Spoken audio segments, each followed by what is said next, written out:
Bem-vindos à segunda parte do vídeo então sobre a modelação do olho. No primeiro vídeo vimos uma abordagem geral sobre como podemos fazer a estrutura inicial, desde uma pequena base para podermos fazer o desenho, trabalhar então acrescentando pedacinho a pedacinho de barro, ir acrescentando para formar então os músculos gerais, trabalhar mais ou menos a forma, tudo numa espécie muito esboçada, e ilustrando ou explicando onde está cada parte da musculatura desta zona do rosto. Neste vídeo vamos então começar a trabalhar a parte dos acabamentos, da morfologia e da expressão geral deste objeto ou desta fração do rosto. Normalmente o que eu gosto de fazer, o que eu acabo por fazer é dar um acabamento com o pincel, só mesmo para conseguir disfarçar algumas partes, algumas zonas que não estejam tão suaves, suavizar um pouquinho mais a forma. Claro que não significa que seja o efeito final a pincel, não é? Acaba por ser uma coisa muito pessoal, terminar assim ou não. Para mim existe apenas uma forma, uma passagem, uma fase em que eu utilizo o pincel só mesmo para esbater, como se eu pudesse utilizar o tack. Eu utilizo o pincel como se fosse uma espécie de tack, não por uma questão de polir a face, não é isso.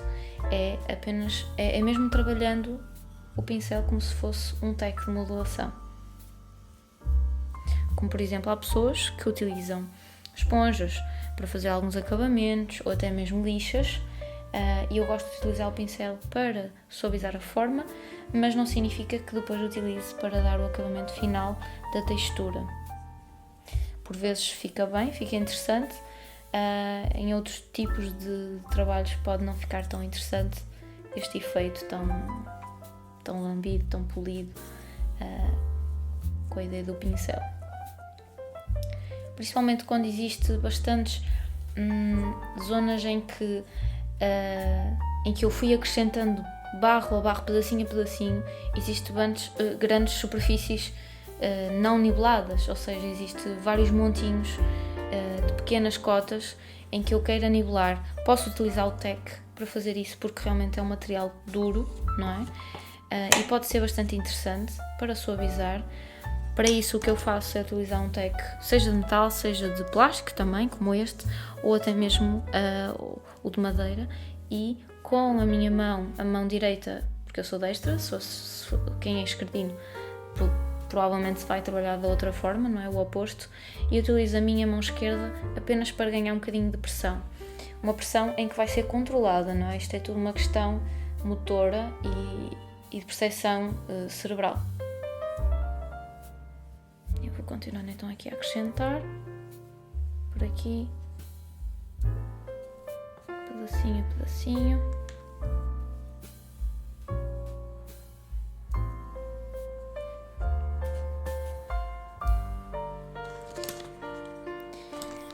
Mas vou então usar o pincel um pouquinho com água. Eu gosto de colocar aqui na madeira água como se fosse apenas uma zona em que eu pudesse utilizar ou molhar o pincel, e vou suavizando a forma à medida que preciso.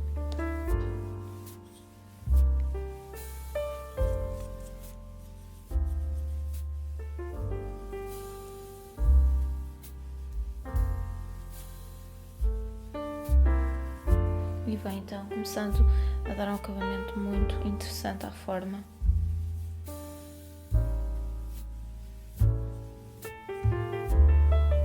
Claro que isto ainda falta, isto ainda não está completamente acabado. Penso que seja um pouco necessário de acrescentar aqui. É necessário acrescentar aqui um pouquinho de barro. Esta zona aqui não está muito bonita. A musculatura que vem de cima falta aqui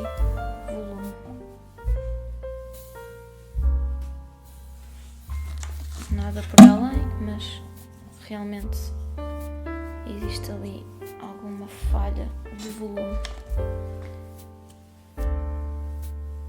Para suavizar, utilizamos então o TEC.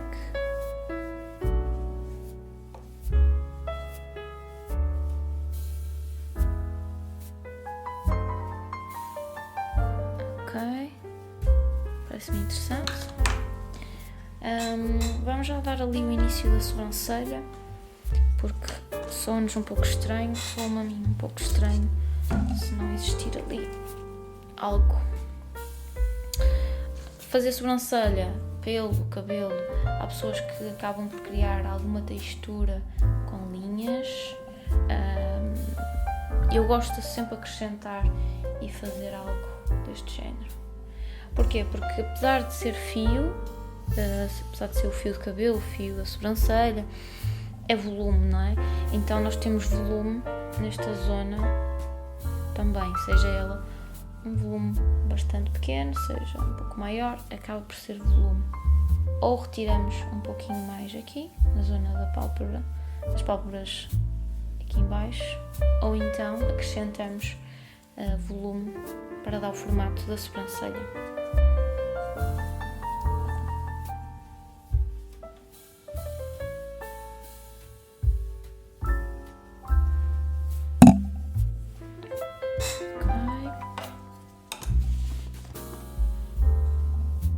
Posso também fazer com o dedo para dar uma sensação do pelo um bocadinho mais fluido, mais natural.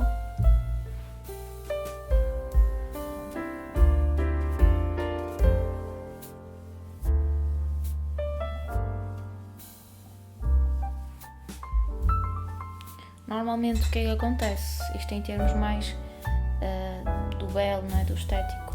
Uma linha que vem aqui da zona do nariz, das narinas, que nós sabemos que andaram por aqui, passa pelo cantinho do olho, se calhar não tão assim, mas talvez nesta direção, cruza e temos o final onde deverá ser a linha das sobrancelhas.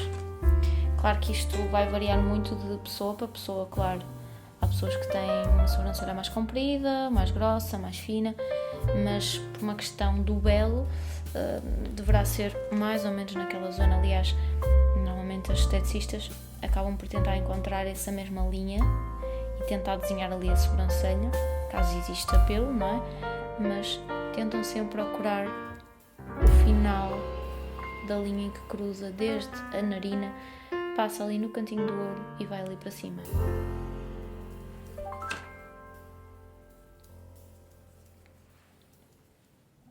Então já temos aqui um pouquinho de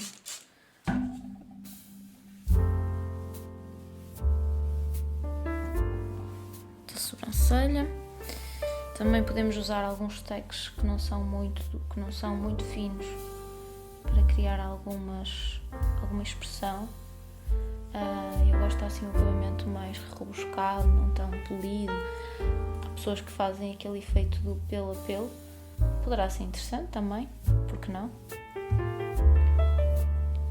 Novamente, em desenho acabamos por explorar um bocadinho mais isso, mas em escultura dá-se a mesma coisa, acontece a mesma coisa, que é o movimento do pelo nasce a partir daqui, faz este movimento, este vem de cima, cruzam aqui e faz este movimento para baixo. Claro que em desenho acaba por ser trabalhado de uma forma mais rigorosa, claro, mas em escultura isso também acontece. Numa fase final de acabamentos já temos que começar a ser um pouco mais meticulosos,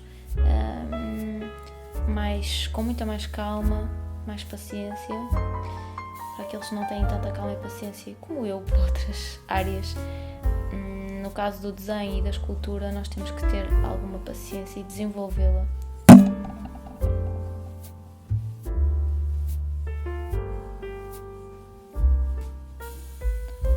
Ok. Vou dar só uma acabamento geral aqui com o pincel.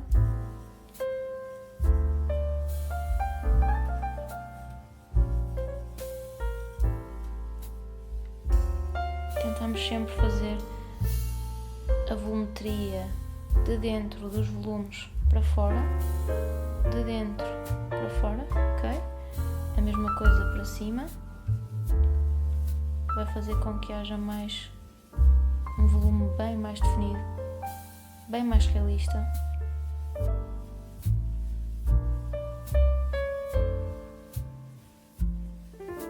Ok?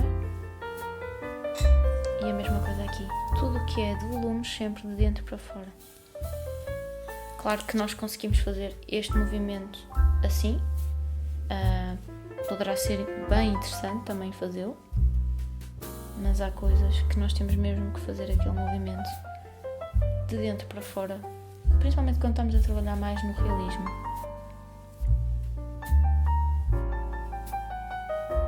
Novamente aqui tem uma zona mais interior, não é? Uma rugosidade. Então fazemos sempre de lá para fora, não é? De dentro para fora. Vamos então fazer só um acabamento geral, suavizar um pouquinho mais as formas e nivelar.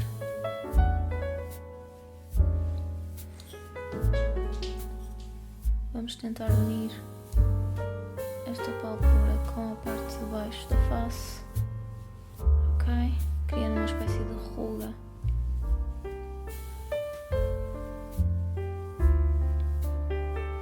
Sendo um olhar um pouquinho mais cansado.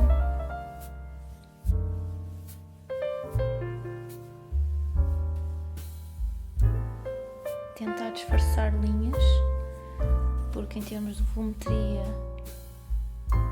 principalmente o corpo humano, não existe linhas. Em desenho sim, bidimensionalizar a forma, mas em termos de volumetria, de escultura, não existe linhas. Desde a impressão digital, que nós olhamos e vemos algumas linhas, não é? Em termos visuais parecem-nos linhas, mas na realidade não são. O que são dois planos bem pequenos, bem juntos, que ao criar um plano com outro plano, temos então aqui uma linha visual. Ela não existe na realidade, não é? Em termos visuais apenas. Já sabemos que a junção de dois planos temos então uma linha. Isto em termos de geometria, matemática, isso sabemos que funciona assim. Em escultura vemos isso acontecer na realidade. E quando trabalhamos principalmente o corpo humano, claro. Outro tipo de áreas na escultura, de objeto, escultura de, por exemplo, animais, cerâmica. Quando fazemos cerâmica de objetos, por exemplo, isso podemos não ver a acontecer tão nítido, não é? Mas em termos da morfologia, ou neste caso da morfologia do corpo humano, isso realmente é bem visível. Vamos então só suavizar um pouquinho mais.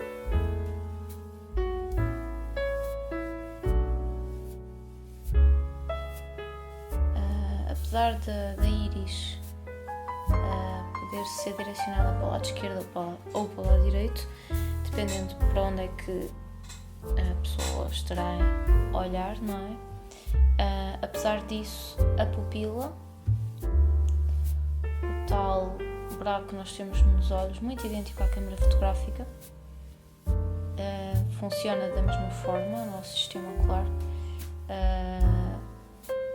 acaba por ser completamente central em relação à distância que vai desde esta zona linear da íris até à pupila. Tem de ser de uma forma bem equilibrada em relação a todo lado, ou seja, ela tem que estar completamente central em relação à íris.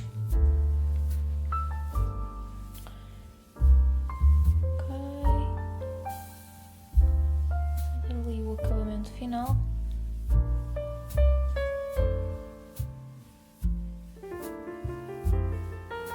Podemos tornar mais ou um bocadinho ou menos, não é?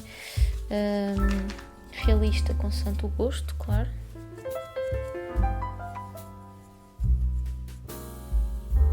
No final, se a pessoa quiser algo mais polido,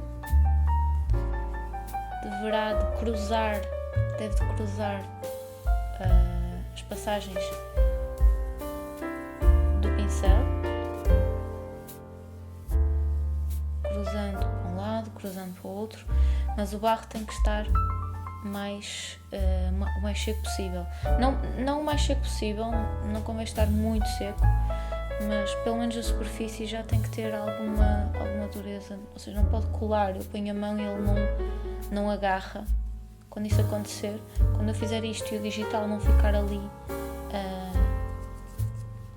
bem visível, significa que eu já posso fazer essa abordagem, e muito levezinho vou cruzando, fazendo para um lado, fazendo para o outro, até que haja uma suavização da superfície.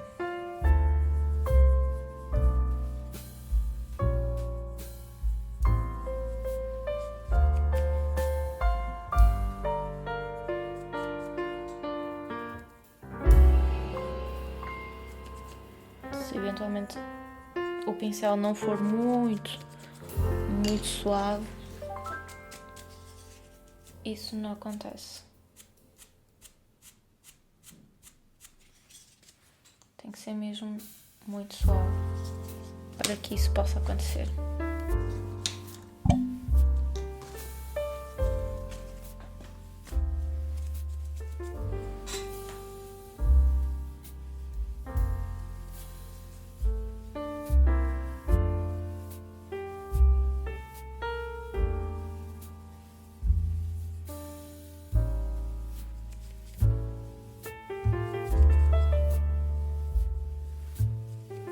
Para disfarçar as linhas maiores, ou seja, ou as marcas maiores que nós, à medida que fomos fazendo o modelo, fomos criando, não é? Fomos deixando, o ideal será sempre com o pincel um pouco mais molhado. Se quisermos, como por exemplo ali naquele sítio, eu vou querer suavizar aquelas manchas que foram ali feitas durante a modelação, mas partindo do pressuposto que esta zona vai estar bastante mais umedecida para o tratamento mais polido.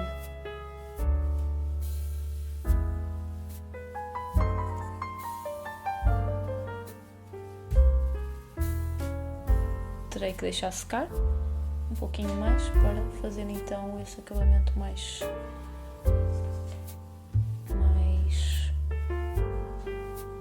polido, mais suave.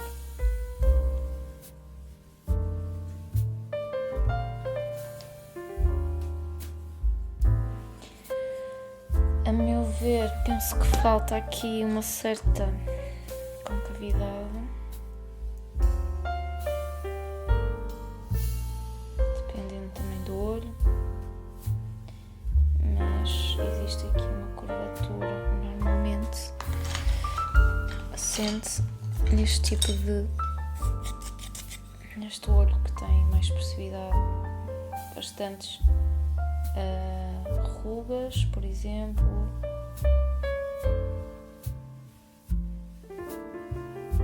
Poderei fazer aqui algumas rugas, mas isto já seria algo bem mais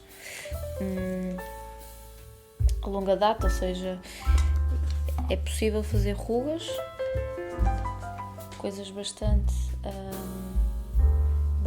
pequenas, não é?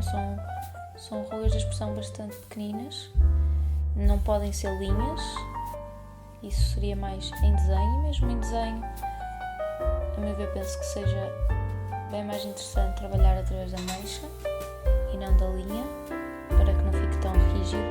A escultura funciona de uma forma muito semelhante, em termos do pensamento de não ser linhas, mas ser planos, e a junção desses mesmos planos torna-se então em linhas visuais, mas muito mais suaves, muito mais suavizadas.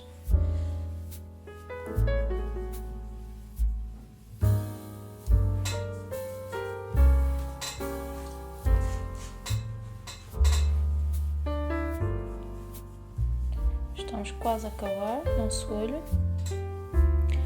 Irei apenas acabar por colocar a zona aqui do olho. Nós temos aqui uma certa volumetria. Termino do lado direito, neste caso.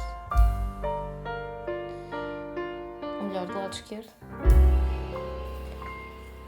E de uma forma muito delicada acompanhar com a órbita do olho.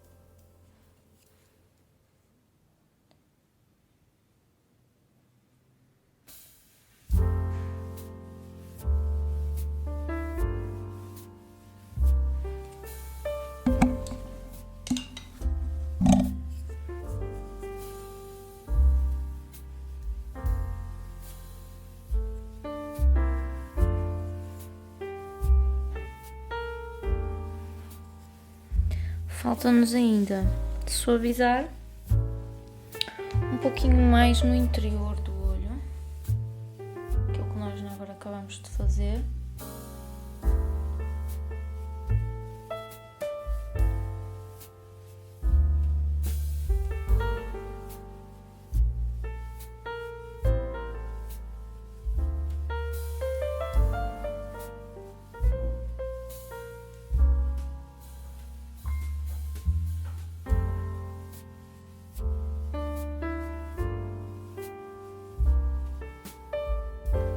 Este é o tipo do olho bem mais soft, mais semelhante às esculturas clássicas, tipo de Miguel Ângelo, por exemplo, em que o típico de olhar bem angélico, não é? Angelical, por assim dizer, acaba por tornar-se bem interessante com o conjunto da expressão do olhar, das rugas, da volumetria na zona das sobrancelhas, ser mais sisudo, menos sisudo. É o típico olhar clássico, típica modelação clássica e polida, quer para as peças ou para as esculturas de mármore. Também, eventualmente, existem outras formas que mais tarde eu vou, outras expressões que eu vou demonstrar na escultura, no olhar, neste caso, utilizando mais olhares, mais expressões, mais juvenis, mais envelhecidas, contentes, tristes, mas em que a expressão já não seja com este acabamento polido, já seja mais rebuscado, mais esboçado. No entanto, é interessante ver como é que um acabamento tão polido requer algum trabalho, não é algo tão fácil também. Não significa que o polimento seja ou a suavização da forma da mancha seja realmente o mais importante, é uma consequência, mas de facto é interessante ver como é que, quer de uma forma quer de outra, existe uma constante procura e o encontrar a forma e a expressão, claro. Mas de facto a suavização da forma acaba por ser uma consequência dessa mesma abordagem, dessa mesma procura pela expressão.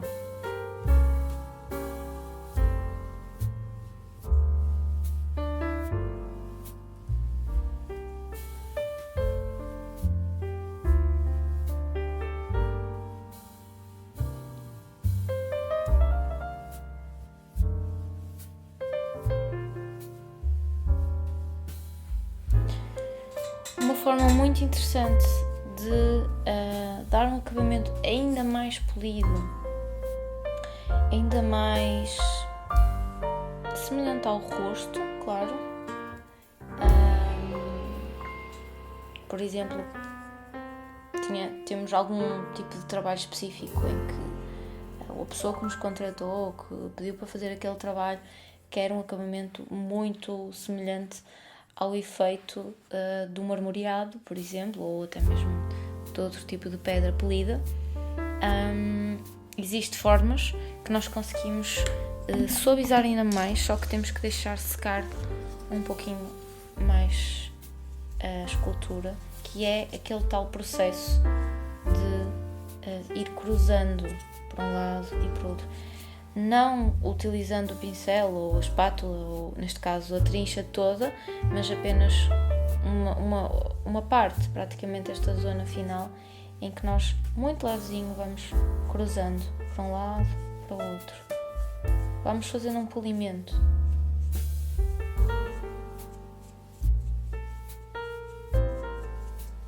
Ok? E vamos fazendo isso muitas vezes seguidas até chegar ou atingir ao efeito que queremos. Vou apenas fazer deste lado para vocês repararem ou perceberem as diferenças entre um polimento polido e um super polido, por assim dizer. Pelo menos neste exercício é isso que nós estamos a fazer, para perceberem mais ou menos as diferenças que existem.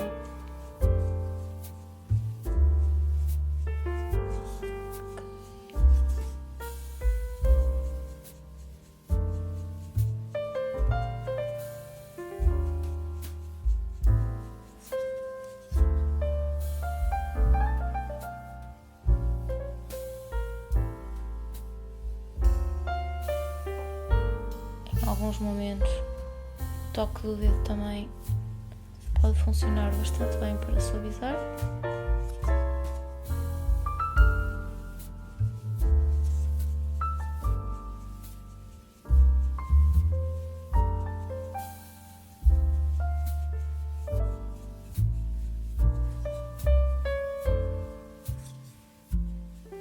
Aqui ainda está bastante tecido.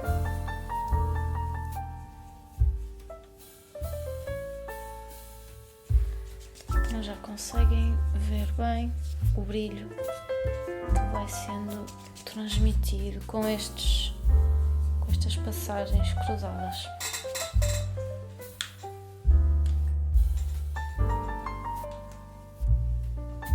Novamente a gravar.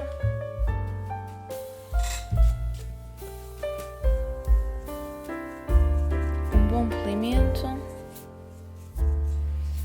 Muito bem, já conseguem analisar como é que está então o polimento deste lado da face. Este lado está um polimento em que nota-se bastante as passagens, quer da espátula, quer do pincel.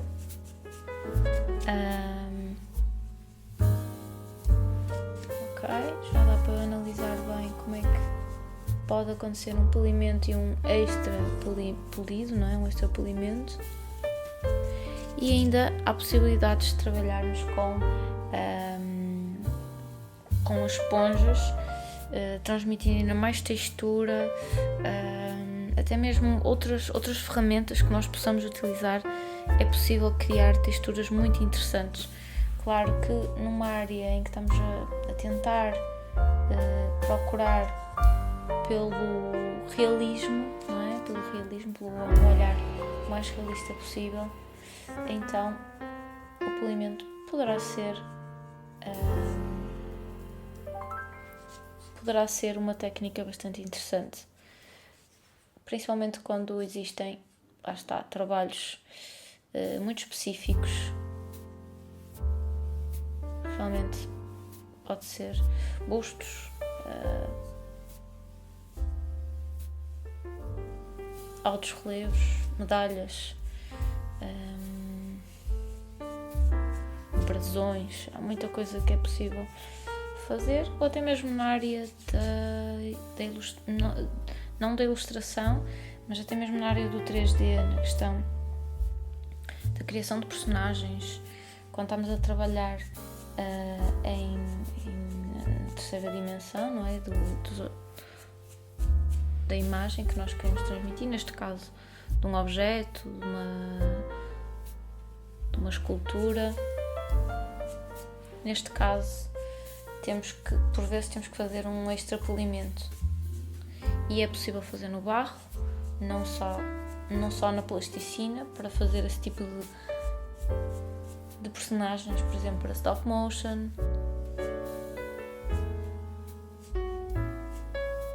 É possível fazer no barro também.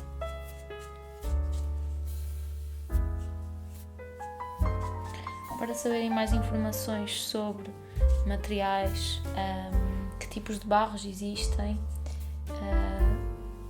que tipos de materiais existem para escultura, ou eu estou a começar a fazer experiências na escultura e gostava de ter um feedback sobre ou escultura ou desenho, sobre onde é que posso encontrar materiais, o que é que eu posso comprar, que marcas existem, quais as principais diferenças.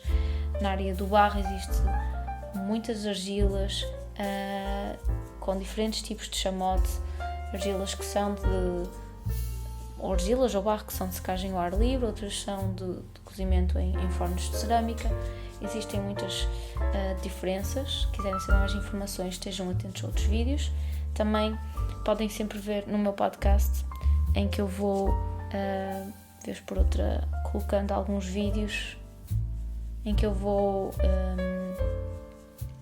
colocando episódios novos sobre esse tipo de materiais, curiosidades também. E no próximo vídeo nós vamos fazer outro tipo de olhar, em que realmente vamos tentar não trabalhar este lado polido, o polimento, mas sim o lado mais esboçado, talvez mais dinâmico, mais artístico, de uma forma mais espontânea, e não tão polido e tão realista na forma. Claro que na expressão tem de haver na mesma realismo e tem de haver na mesma expressividade do que é que o olhar, como é que a pessoa está, se está triste, está contente, ou se estamos a ver uma imagem, ou se estamos a ver através de um modelo.